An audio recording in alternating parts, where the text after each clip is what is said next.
Hello YouTube divers, this is Water Eye 122 and I want to welcome you all to another episode of Magic Metal Mondays. Today we are going to be doing another album review. We are going to be talking about the latest studio album from American progressive metal titans, pioneers, and icons Dream Theater, entitled Parasomnia. This is the 16th full-length studio album from these progressive metal legends. And it came out yesterday, and riding in the truck on our way to Raleigh, North Carolina to see them live at the Martin Marietta Music Hall as part of their 40th anniversary tour, as well as their Parasomnia supporting tour. Very excited to see that. So I wanted to get myself familiar with this record. Of course, I have heard the 3 singles that were released off the record, and they were all great. But now that the whole album is out, got to listen to it from start to finish, and, well, there's a lot to talk about, so let's not waste any more time. Let's jump right into the album review. So the opening track is an instrumental track, In the Arms of Morpheus. This is a very nice little album intro. I get a lot of power metal intro vibes, specifically intros that I would normally hear from bands like Halloween and Sonata Arctica, for example. But especially when those louder drums and guitars come in, you know what you're going to be in for. This is a great album opener, and very good instrumental as well.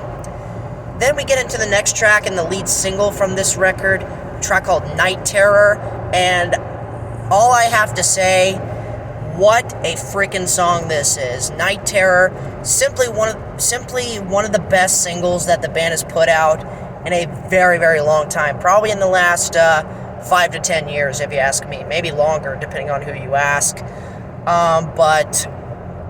Yeah, Night Terror is a fantastic song. Great vocal performance from James Labrie. And, of course, killer guitar and keyboard work by John Petrucci and Jordan Rudess, respectively. Both deliver absolutely solid performances throughout, and it's a great track. One of the best on the record. Then we get to the second single on the record, A Broken Man, and, yeah, it is one of the most insane songs that the band has released in a very, very long time. Probably ever since A Nightmare to Remember off the Black Clouds and Silver Linings album. Yeah, this is just a great song, and my favorite part of the song actually is near the end, where they do this whole jazzy breakdown. It's a really nice little surprising change of pace, and it just fits perfectly within the song, in my opinion. It's a great song.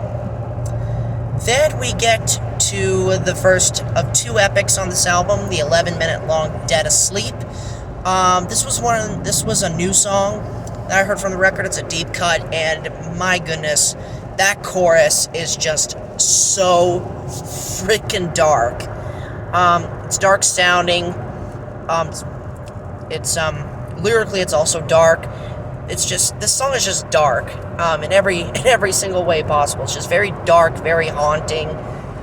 It's a great, great epic song.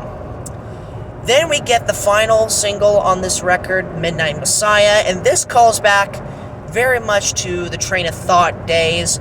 Very heavy, very edgy, and very metal, so to speak. And I like Train of Thought a lot, so of course I like this song a lot.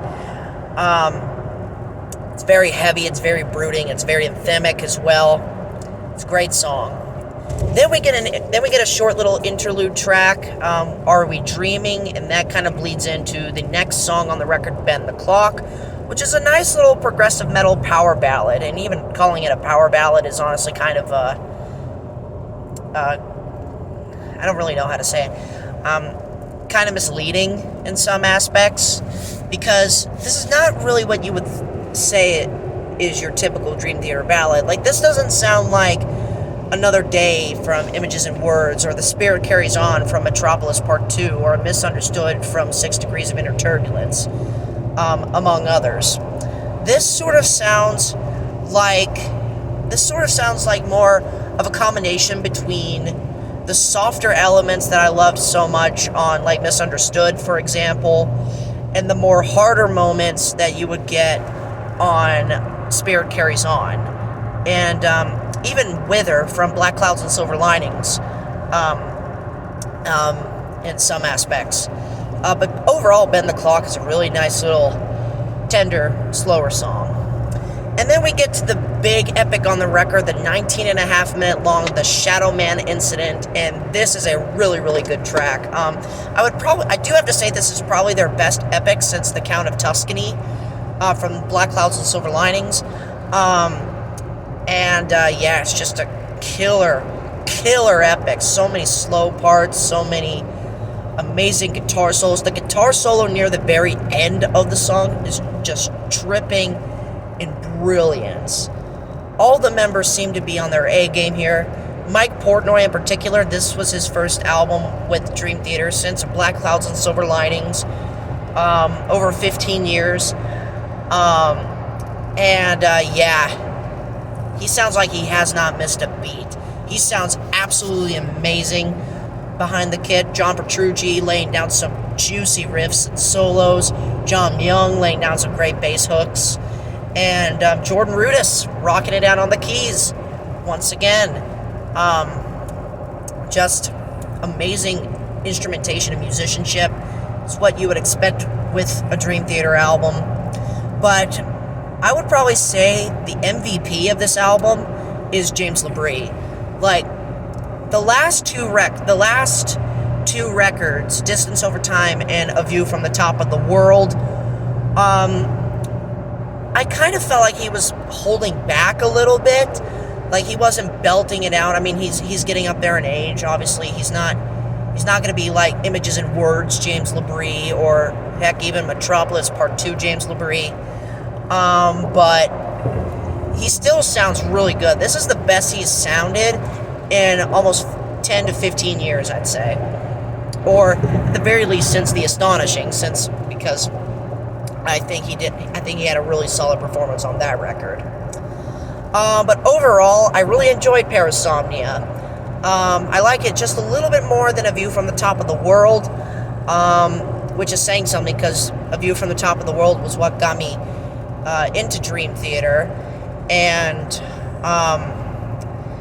yeah, Parasomnia, great record. I rated a 9 out of 10. A fantastic album. And hopefully they'll play some songs on it when I see them in Raleigh today. So stay tuned for that. So thank you so much for watching, my fellow YouTube divers. This is WaterDive122 signing out, ready to dive into more fun on YouTube. Thanks for watching.